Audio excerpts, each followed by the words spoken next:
научная теория справедливости.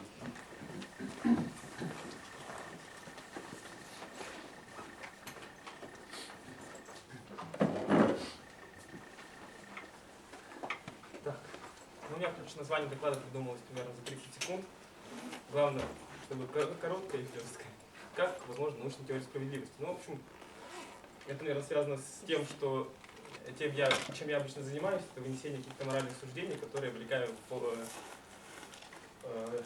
форму научных статей. Мне нужно как-то для самого себя обосновать, что я делаю вообще в науке. Ну так вот, я по образованию юрист, справедливость для меня это термин, который имеет прежде всего отношение к праву. Ну, то есть правильное право это справедливое право, правильное судебное решение это справедливое судебное решение. Но в сущности, наверное, категория справедливости может быть применена к любому социальному регулированию и к общественным отношениям, к конкретным поступкам людей, которые этими социальными нормами урегулированы. Короче говоря, справедливость это должное в области социальных отношений и поведения людей в обществе. А вот в чем эта должность состоит, это вот самый сложный вопрос. И, конечно, очень распространено мнение, что справедливость, она вообще относительно, справедливость у каждого своя. Еще Ганс Кельзин говорил, и, наверное, он прав, что установление нормы это вообще есть функция воли, а не разума. Поэтому должное можно только постулировать, но не познать. И отсюда вопрос, что такое справедливость, это вопрос, выходящий за пределы науки. Наука изучает только уже наличное, нравственное или правовое сознание, действующее законодательство, но сама ничего не предписывает и не постулирует норму должного. Что ж, наверное, это так, но вот такой узкий позитивистский подход, конечно, делает социально-гуманитарные науки беззубыми, ставит их в роль служанки текущей политики, служанки власть имеющих. И в действительности, конечно, эти науки не так уж и ценностно нейтральны. Вот просто пример юридической науки. В большинстве статей, которые юристы пишут, в большинстве научных статей, всегда делаются какие-то предложения по совершенствованию действующего законодательства, по корректировке практики. И разве это не ценностное суждение, а на основании чего вообще юристы это делают? Но вот меня вот интересует вопрос, а как возможны такие суждения в рамках науки?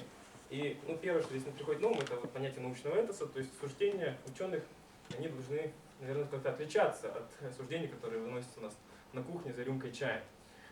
И в идеале суждения ученого, они, наверное, должны быть как-то более беспристрастны, учитывать большее количество, что называется, морально значимых факторов. Они должны быть логически последовательны, без каких-то логических противоречий. Они должны быть, наконец, системны. То есть тут можно, в принципе, понять, как суждения ученого отличаются от суждений политика или повседневных каких-то наших суждений.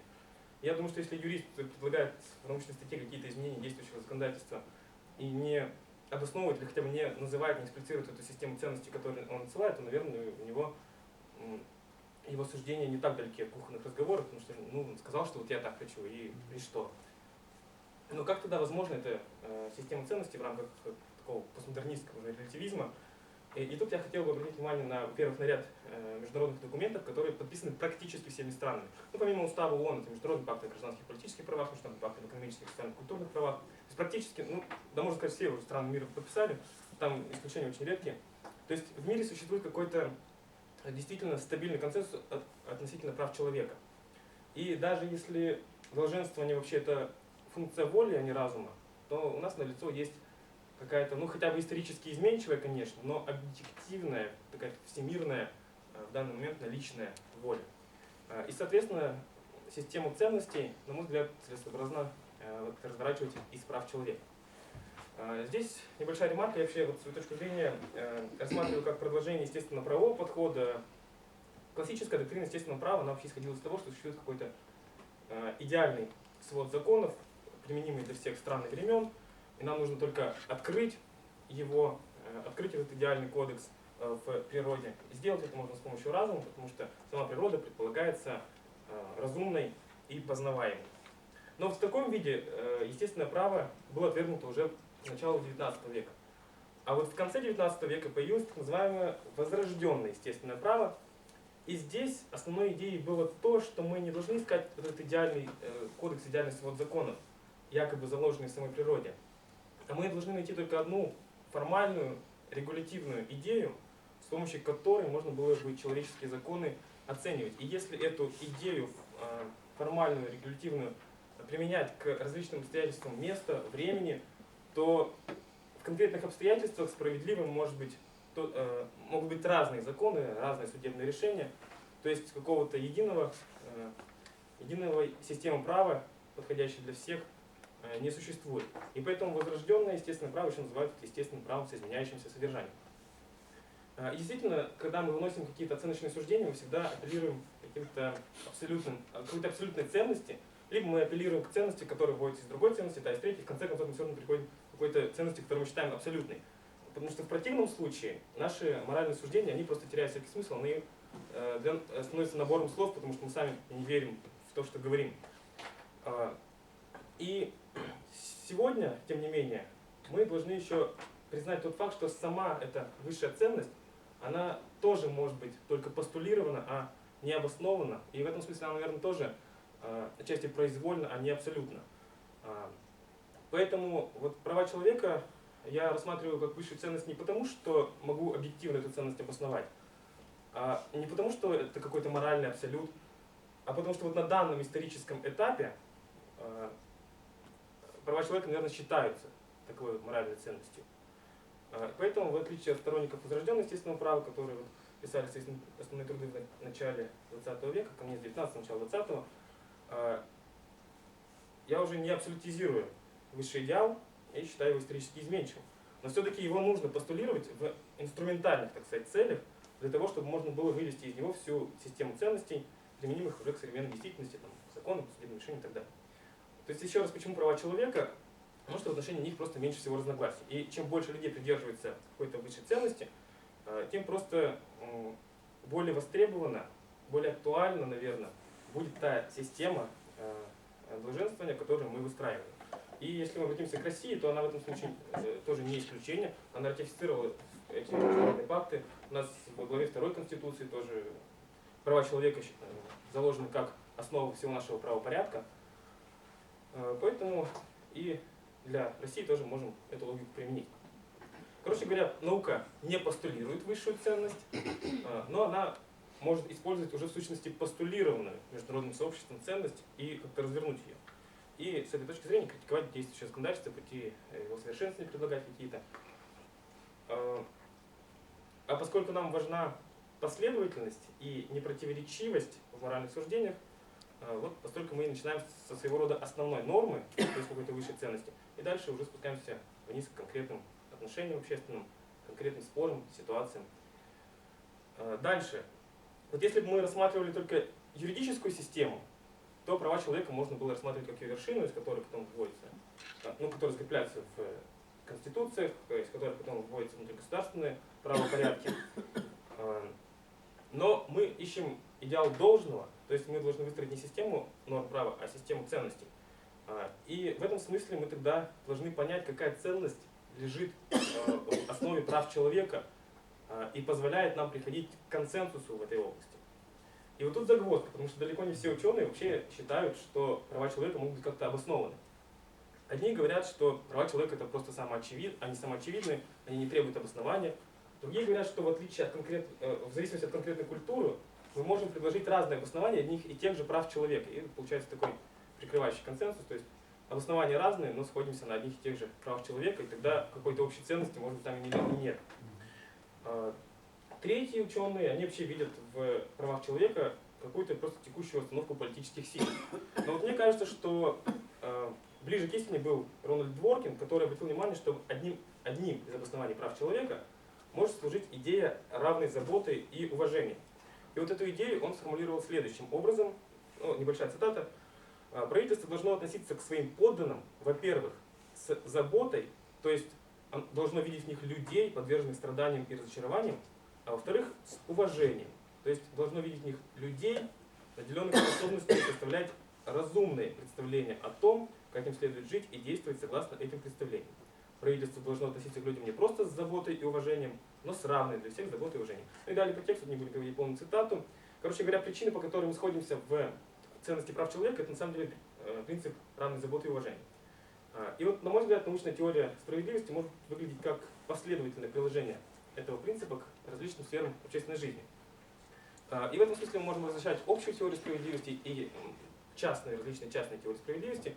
То есть общая теория справедливости, она касается вот именно этого высшего принципа, а частная теория уже касается его применения.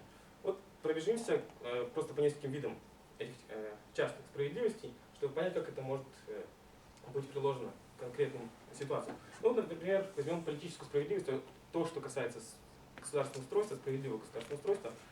Сегодня у нас абсолютной ценностью практически кажется демократия. То есть мы рассуждаем, как она может быть модернизирована. Но вот если понимать демократию как власть большинства и институты, которые позволяют принимать решения большинством голосов или в соответствии с волей большинства граждан, то спрашивается, вот разве большинство, оно всегда право? То есть разве меньшинство не может быть правым, а большинство заблуждаться?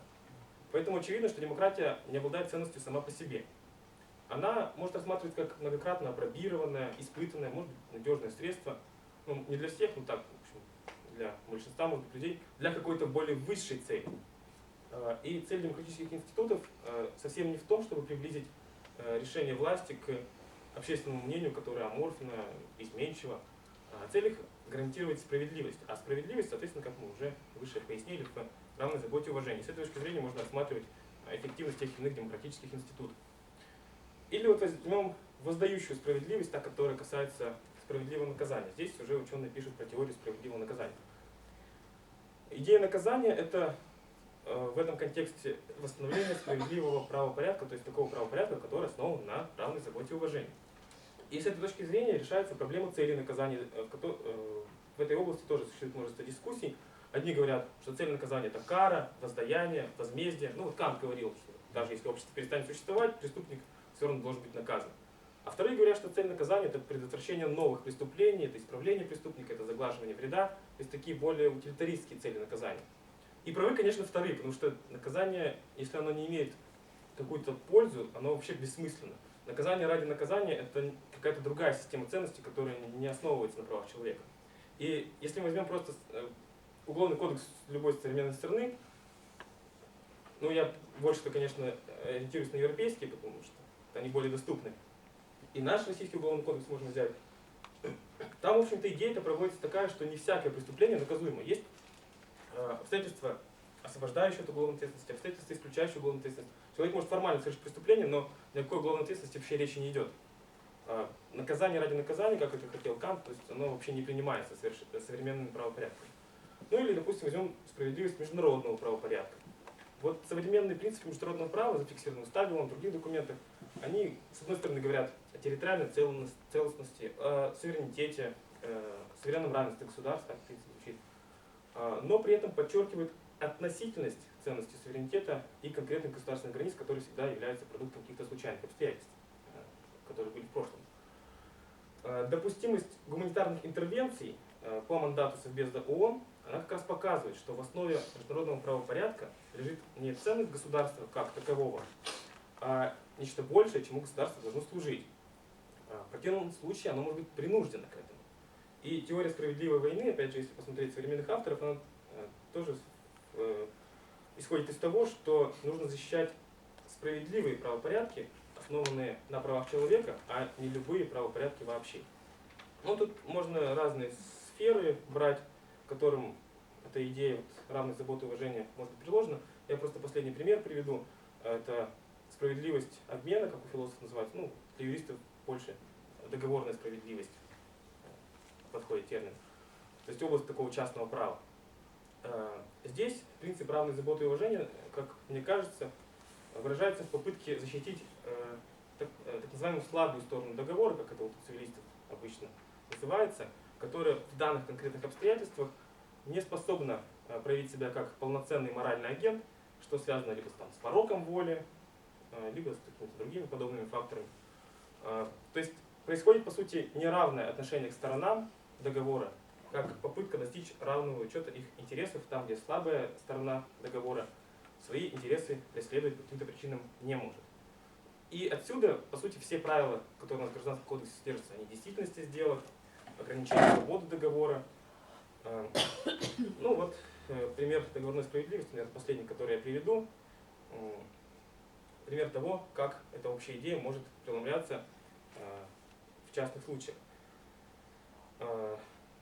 И применяя этот принцип равной заботы и уважения к различным сферам общественной жизни, мы поймем основные цели правового регулирования в той или иной сфере и сможем сформулировать основные принципы такого регулирования. Конечно, эта идея равенства сама по себе не предрешает конкретного регулирования, и всегда нужны какие-то принципы на нижестоящих уровнях, но она, по крайней мере, определяет общий смысл, общую направленность правового регулирования. Суждение справедливости вообще всегда будет зависеть от конкретных обстоятельств. Чем уже вопрос, тем изменчивее будут морально значимые обстоятельства и, соответственно, основанные на них правила. У нас не получится, конечно, создать какой-то идеальный кодекс на все случаи жизни, как об этом мечтали мыслители нового времени, но вот теоретически обосновать реформирование действующего законодательства с точки зрения какой-то общей системы долженствования, сформулированной на стыке этики, философии права, практической теории, это у нас вполне получится. И, конечно, если человечество в будущем отойдет от какого-то базового консенсуса в области ценностей, в области прав человека, то нужно будет пересмотреть эту теорию справедливости, как-то ее скорректировать. Но нам важно лишь показать, что такая теория вообще возможна в рамках научного этоса. И вот в заключение несколько слов о методах, с помощью которых в рамках науки мы ищем справедливость. Мне вообще кажется, что вопрос о том, что первичнее, принцип справедливости или метод, с помощью которого он найден, это вот как вопрос, что первичнее, там, курица или яйцо. В конечном итоге или принцип, или метод, с помощью которого этот принцип ищется, они должны быть попросту постулированы, по-другому просто никак. Основная идея справедливости может, я думаю, что состоит в беспристрастности, но, по крайней мере, вот идея метода поиска справедливости, она заключается в беспристрастности. Не случайно все воззрения на справедливость так или иначе возвращаются вокруг понятия равенства. Равенство – это самое логичное следствие беспристрастности.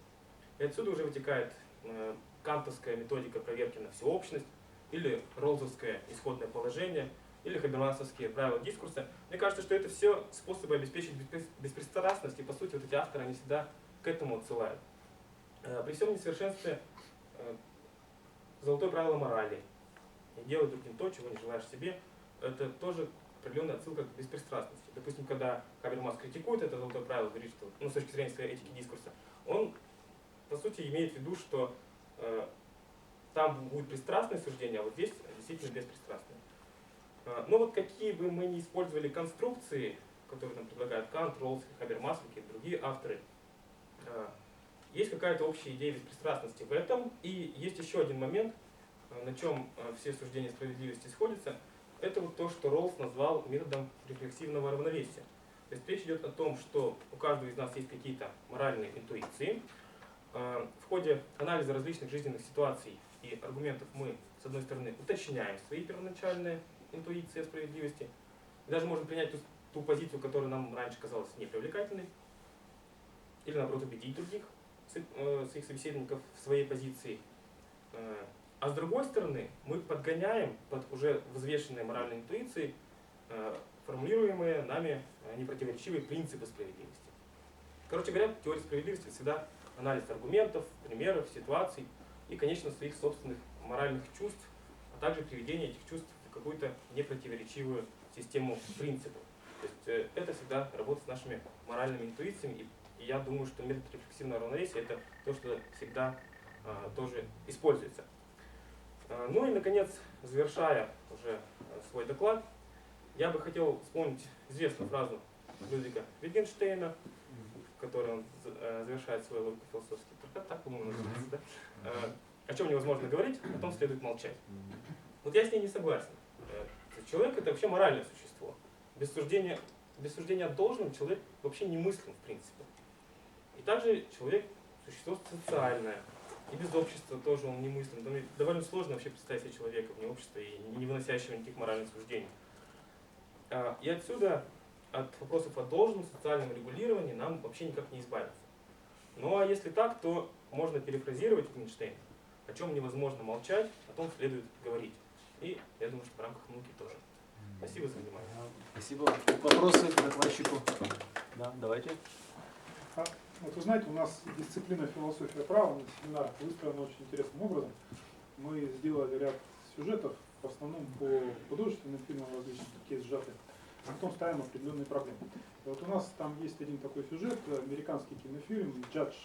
Судья». Если помните, смотрели, нет? Я смотрел, ну да, там примерно помню. Достаточно интересная ситуация. Там судья попадает в сложную историю, оказывается, он сам совершил убийство, в общем-то, в котором не готов признаться. Ну и выясняется вся жизненная история его семьи и так далее. И вот там такой интересный момент. Я вот стал этот сюжет трактовать через призму как раз социологии Болтанский и Тевино, которые выделяют вот эти различные социальные грады, и все эти социальные грады основаны на разных принципах справедливости. То есть, оказывается, справедливости какой-то единой нет. Есть разные шкалы измерения справедливости. И вот они выделяют этот патриархальный, гражданский град, рыночный град, ну, вот основные три перечислены, да? Допустим, вот выясняется, этот судья, ну, как судья, он действительно обращен к равенству, и в этом отношении он представитель гражданского мира. Перед ним вот граждане, они все должны оцениваться одинаково. А решения принимают как патриарх этого округа. И получается конфликт в нем заложенный. Это конфликт смешения двух разных шкал измерения справедливости. Я должен судить одним образом, а делаю это другим образом. И мне кажется, что вот это, в такой перспективе мы обнаруживаем кучу проблем и в нашем российском обществе в целом, когда смешиваются эти принципы гражданского и патриархального мира, и каждый раз разные оценки. И ну, как бы во многих других государствах, я думаю, похожие проблемы возникают. Я просто к чему эту реплику такую достаточно широкую? Потому что, может быть, посмотреть через призму вот именно эту на справедливость, о том, что она по-разному измеряется. И вопрос в чем? А как компромисса достичь между разными шкалами измерения справедливости? Потому что вот это, мне кажется, сложнее всего. Рынок, гражданское общество, семейные отношения, какие-то наши профессиональные иерархии. И все это уравнять таким образом, чтобы решение принималось правильно с точки зрения разных шкал измерения справедливости. Вот мне кажется, это такая сверхзадача, но как бы она сложная и в то же время проблема-то реальная. Потому что всегда передергивание существует. Я в одной плоскости нахожусь, а потом как бы выхожу извне и по-другому оцениваю ту же самую ситуацию с позиции других. И тоже выглядит вроде как справедливо, да, он не прав. А на самом-то деле находились в другом поле игры, поле правил, скажем так, да? И вот ну, такая реплика, в общем-то. И еще, вот, знаете, тоже хотел сказать, тоже, наверное, реплика скорее. Вот, права человека. Мне кажется, права человека нужно рассматривать как в связке с государственным интересом. Потому что государственные интересы и права человека какие-то, как знаете, взаимно сообщающиеся сосуды. Чем больше государственных интересов, тем зачастую меньше прав человека. Ну, правда, отсутствие государственных интересов, значит, государство тоже влечет отсутствие прав человека. Но я к тому, что какой-то баланс. Государственные интересы и права человека существуют только в каком-то балансе. Если этот баланс нарушить, то какая-то диспропорция возникает сразу же. Спасибо. Ну, я думаю, что тот факт, что судья наделен какими-то властными полномочиями, и на этом основании он разрешает споры с участием других лиц, для принципа равенства не представляет какой-то сложности, потому что в обществе каждый из нас имеет свой правовой статус, у кого-то прав больше, у кого-то меньше, это всегда обусловлено конкретной ситуацией и смыслом конкретного социального института. Поэтому я, если честно, не думаю, что судья здесь может впасть в какую-то вот такую коллизию нравственную. И просто существуют свои принципы справедливости, которые касаются замещения государственных должностей, в том числе судейских должностей. И если там принципы справедливости тоже будут построены в соответствии с каким-то общим принципом равной заботы, уважения, тогда, в принципе, я думаю, что ситуация будет в любом случае справедливой. То есть те лица, которые будут занимать судейские должности, они будут находиться в них справедливо и в большинстве случаев, наверное, будут выносить справедливое решение. А что касается различных принципов справедливости и как их можно сочетать, ну, конечно, проще это разбирать на конкретных примерах. Я думаю, что если есть разные шкалы справедливости, это значит, просто есть разные точки зрения на справедливость. И значит, нужно как-то их согласовывать в дискурсе, понимать, как их можно выстроить в одну систему. Это вот то, что, допустим, у Роллза исходное положение, люди должны просто дискутировать и находить какие-то общие принципы. Возможно, различие в представлениях на справедливость просто связано с тем, что это разные сферы общественных отношений. То, о чем я хотел сказать, что есть разные частные теории справедливости, там есть теория справедливой вины, есть теория справедливого наказания, и в каждой из этих сфер есть свои принципы справедливости, они не противоречат. То есть Ну, может быть, они противоречат друг другу, но просто одно применяется к наказанию, другое к войне. Войну нельзя рассматривать как наказание. Вот это просто уже, если вдаваться в конкретику. И отсюда поэтому разное правовое регулирование. Если мы их смешиваем, не видим тех индивидуальных особенностей, которые свойственны конкретно этим общественным отношениям, конечно, мы можем какие-то неправильные принципы применять. Вот, возможно, если разные сферы отношений общественных будут, тогда будет вполне логично, почему мы разные принципы справедливости применяем. Конечно, может быть, могут быть дискуссии в отношении этого высшего принципа справедливости, я не спорю. То есть дискуссии возможны в отношении любых вопросов. Я просто постулировал определенный принцип, потому что предполагал, что он, скорее всего, найдет отклик у большинства, но само, то, что он находит отклик у большинства, само по себе легитимирующим фактором не является. То, что решило большинство, это значит, что оно правильно. Просто, скорее всего, соответствующие научные разработки будут большинству интересны. Вот и все. Но и последняя реплика ваша была на соотношении государства и прав человека. Государственный интерес, права человека. Государственный интерес, права человека. Вообще просто современные права человека, они сформулированы таким образом, что обеспечивать их так или иначе должны государства. Ну просто они вот так вот в международных актах сформулированы. Не будет государства, не будет и прав человека. Вот. Но это уже такой практический вопрос, там как все это сформулировано, какие права мы могли бы предоставить человеку просто в силу его рождения, потому что это справедливо, да, независимо от конкретных условий. А какие права человека мы можем даровать только в конкретном международном правопорядке, вот который был там в 20 веке, когда все эти права человека на бумаге записывались. Это вот разные моменты. То есть, возможно, потом эти международные акты будут меняться, я думаю, что ничего в этом страшного нет. То, что меня больше всего интересует, это меняется ли та ценность, которая приводит нас к консенсусу. Вот так вот. У меня такой вопрос возник. Ты рассматривал разные частные случаи справедливости. Вот там, в частности, прозвучало представление о справедливом наказании. А я вспоминаю книжку Ханны Аренд, по-моему, это «Банальность зла», где она говорит, что это как раз эти нацистские преступления, это те преступления, где о справедливом наказании вообще невозможно говорить. Там, когда один человек ответственный за убийство миллионов, о каком можно говорить справедливом наказании? Даже смертная казнь не будет являться, ну, понятно, да, как бы справедливым наказанием. Он там убил или отправил на смерть там миллионы людей, а его там одного только уничтожили. То есть вот эти как бы весы тут не срабатывают. Ну Значит, вот, получается, что возможны такие ситуации как бы кардинальные или какие-то предельные, где справедливость не может уже срабатывать, да? да нет, почему?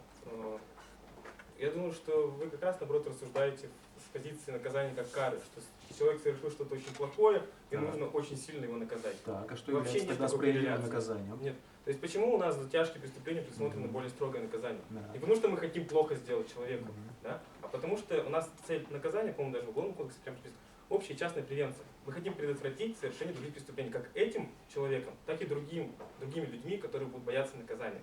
Вот если конкретный там, нацистский преступник совершил преступление, и мы никак не улучшим ситуацию, наказав его, то, может быть, его вообще не нужно наказывать. Но просто в данном случае можно его казнить, можно его просто изолировать, пожизненное заключение дать.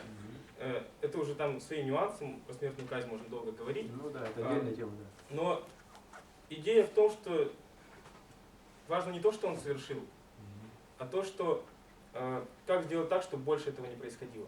Да. Вот. Ну, это как раз здесь справедливое наказание, оно вполне возможно в отношении нацистских преступников. Нет какого-то тогда тут еще следующий аспект, да, тоже, о котором и Ханна Аренд говорит, и Ницше говорил, что они являются, ну, как бы такой вопрос риторический, они являются ли наказание, которое следует за преступлением, его легитимация задним числом. По-моему, вот как раз у Роберта Шекли есть рассказ, называется «Ордер на убийство», да, где человек имеет возможность добровольно отбыть срок за, скажем, убийство, он выходит после тюрьмы, ему дают лицензию на убийство любого человека, да, как бы, вот эта ситуация просто, ну, как бы, переворачивание причинно-следственных отношений. Вот не является ли действительно тогда здесь наказание просто некой легитимацией преступления?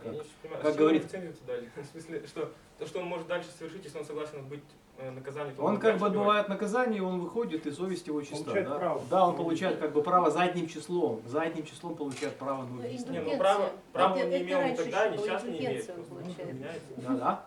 Право он не имел убивать, никогда убивал, он никогда вышел, то есть он право не имеет такого в любом случае. Но случается на эту тему документ. Да, получает документ, да, Не действительно. знаю, Да. зачем такое. Юридически. А вот обратите внимание, вот вы различили, вы сами сказали, что существует ситуация войны, существует ситуация наказания. И там справедливость по-разному действует. Да? И вот ситуация нацистского преступника. Да?